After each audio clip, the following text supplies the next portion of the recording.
Okay, I'm going to start by talking about prompt A, about Rachel. So I just want to start off by saying I think it's crazy that you can even be diagnosed with anorexia at the age of 6. I didn't know that, so I just want to start by saying that. Okay, so Rachel's diagnosis.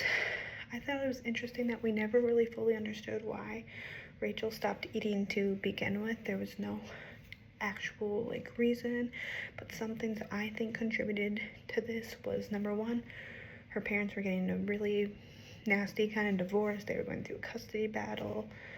I think this caused a lot of stress on Rachel, and I think this could have definitely been a contributing factor to why she stopped eating. Also, the fact that her dad would make comments and kind of make fun of obese people. They would make comments. More her dad did this.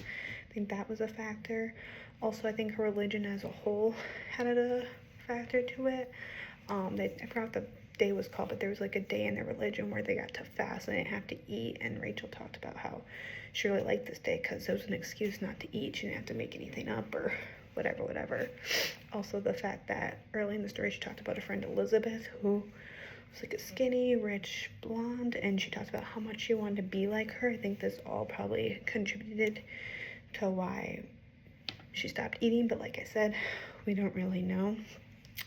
Shifting into prompt B a little bit, when Rachel got admitted to the hospital, here are some points I'm going to talk about right here. So I first think that getting admitted into the hospital, I don't think this was a good thing for such a young girl at the age of 6. They didn't really know what she was thinking or why she stopped eating to begin with. So I don't really think it was a good thing that they admitted her, because being the youngest in this hospital, she met a little bit of older girls like Carrie and Hava, who she kind of said in the stories that she viewed as mentors. And I feel like this wasn't a good thing, because she's looking up to people who are also not eating and kind of teaching her bad habits.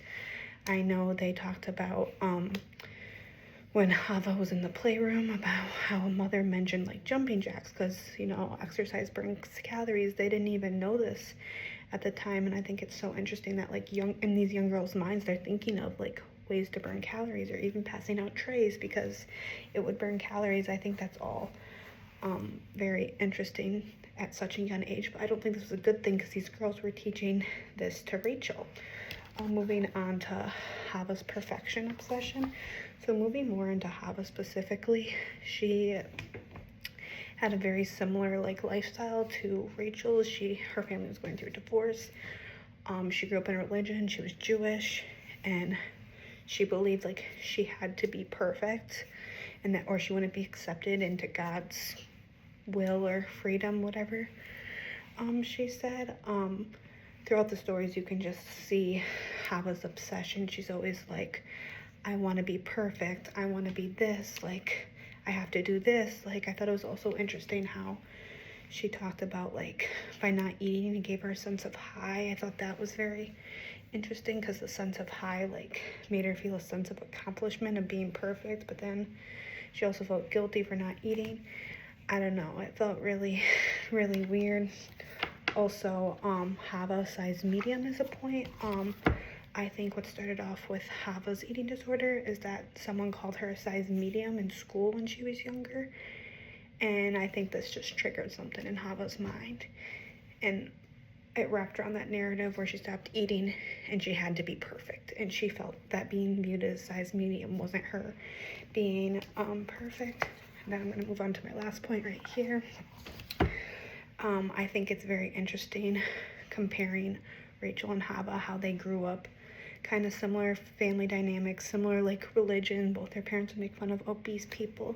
I think it's so interesting how they had such similar things in common, yet their recovery and the way they moved up the ladder was so different. With Rachel, she started getting privileges and she was oh, I like seeing my parents wait, I'm enjoying this mac and cheese, and that kind of built her up into recovery, and then she finally got out. Whereas Hava struggled a lot more with recovery. She would like the food, but then she'd feel guilty about it. And even when she was in that recovery mode, she was why do I think this way? Why do I still feel bad about myself? why am I not enjoying this recovery? So I think it's interesting to see in the end how two people who are so similar, how they can have like different outcomes and different ways up the ladder. So I think that was all very interesting regarding prompt A and B.